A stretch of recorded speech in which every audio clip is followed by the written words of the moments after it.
Welcome to 2026, fight fans. Today officially kicks off day one of the UFC's brand new era on Paramount. The massive 7-year, $7.7 billion deal is now live, officially putting an end to the traditional pay-per-view model. Every numbered card, every fight night, all included with your subscription. No extra purchases required. And right on cue, one of the most polarizing figures in the division is already making noise, pushing for the biggest fight possible to headline this new chapter. Irish contender Ian Machado Garry is back on track after dominant wins over Carlos Prates and Bilal Muhammad. Following his lone setback against Shavkat Rakhmonov, Garry has reignited his campaign by calling out the pound-for-pound king and reigning welterweight champion Islam Makhachev. In a brand new interview, Garry lays out exactly why a fight with Islam isn't just deserved. He believes it's the biggest matchup the welterweight division can offer right now. He walks through his tough journey to the top, explains why their contrasting styles and personalities would sell on their own, and highlights the deeper storyline tying everything together. It's the next chapter in the legendary Ireland vs. Dagestan rivalry that began with Conor McGregor and Khabib Nurmagomedov. And Garry isn't lacking confidence. He truly believes he's next in line. Let's hear it straight from him. Roll the clip. I've fought the hardest road, I've beat the toughest guys, and I am next. It's the biggest fight you can make in the welterweight division. You've got the current champion, the pound-for-pound #1 in the world, in Islam Makhachev. You've got the most polarizing welterweight in the division, a guy who keeps winning in Ian Machado Garry. These two guys alone can sell the fight and put on this massive fight. But then you've got this bigger picture behind the scenes, which is the lineage of legacy and greatness. You've got Khabib and Conor, Dagestan and Ireland. It's now come down the next generation, Islam and Machado Garry. Meanwhile, Michael Chandler has just all but confirmed that his long-awaited fight with Conor McGregor is heading for the historic White House event. For months now, Conor has been openly teasing his return from a 5-year layoff, specifically targeting the massive UFC card planned for June on the White House South Lawn as part of America's 250th anniversary celebrations. President Trump has hyped the event as potentially featuring 8 or 9 title fights on what he's calling the most dangerous card ever assembled. And throughout all of this, Conor has repeatedly named Chandler as his opponent, the same man he coached against on The Ultimate Fighter back in 2023. Their original matchup was booked for UFC 303 in 2024, generating insane hype before injuries and delays derailed everything. Chandler may be coming off a rough stretch, but he remains one of the most explosive and entertaining lightweights in the sport. Now, during a live appearance on CBS's New Year's Eve broadcast, Chandler basically echoed what Conor's been saying all along. This fight feels inevitable, and it looks like it's lining up perfectly for that iconic White House stage this summer. In this clip that's already gone viral, Chandler talks about why 2026 is shaping up to be massive for the UFC, addresses the rumors directly, and fires back with his own vision of delivering a patriotic beatdown on White House grounds. Let's hear it from Iron Mike himself. Roll the clip.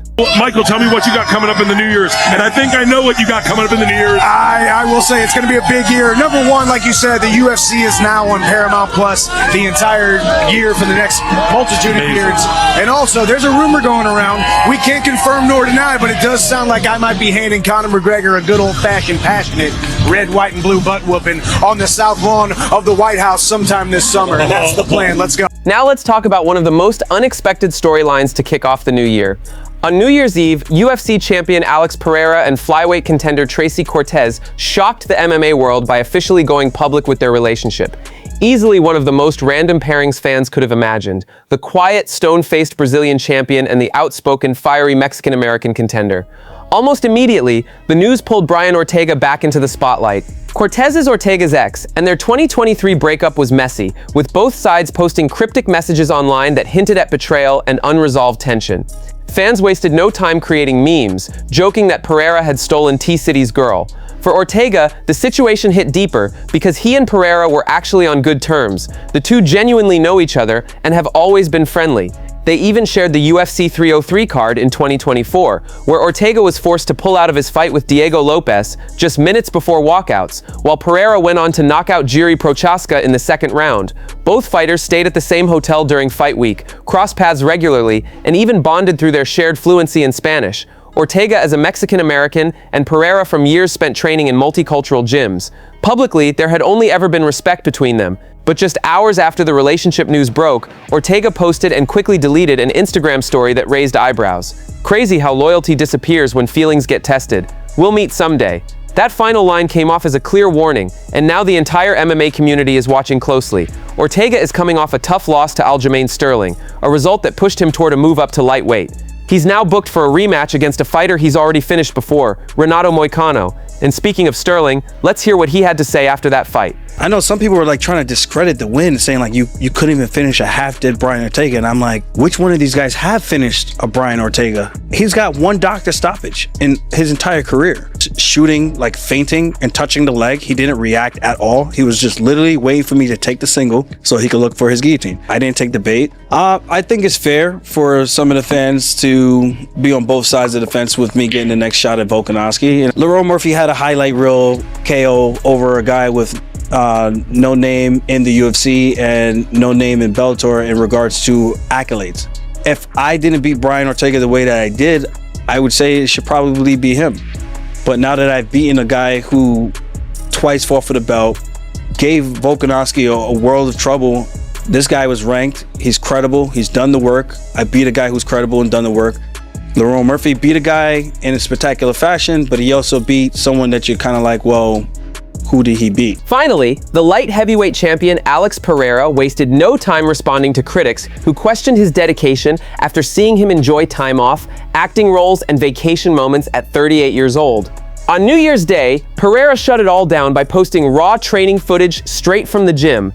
The video shows Pereira manhandling his training partner, tossing him around the mat and dominating with that signature intensity that reminds everyone why he's one of the most dangerous fighters in the sport. Fan reactions poured in immediately. Some praised the champ for grinding on a holiday while everyone else was recovering. Others criticized the clip, claiming he shouldn't be mocking less experienced training partners. Either way, it was classic Pereira, unapologetic, focused, and ready. His future is now one of the most intriguing storylines in the UFC. Pereira has made it clear that he wants a permanent move to heavyweight, ideally chasing a legacy-defining super fight with Jon Jones. But with Jones's timeline still unclear and Tom Aspinall sidelined long-term due to eye injuries, analysts are floating another possibility. Pereira jumping straight into a heavyweight title fight or even an interim title bout against Cyril Gane to keep the division moving. On paper, it's a dream-striking matchup. Pereira, one of the most feared strikers in MMA history, armed with brutal leg kicks, a thunderous left hook, and a sharp jab. He fights long, patient, and precise, breaking opponents down before ending fights violently. Across from him, Cyril Gane, the smoothest, most technical kickboxer the heavyweight division has ever seen. Elite footwork, lightning-fast combinations, and world-class distance control. That's it from MMA Time. Thanks for watching. Don't forget to leave a like and subscribe for daily MMA updates.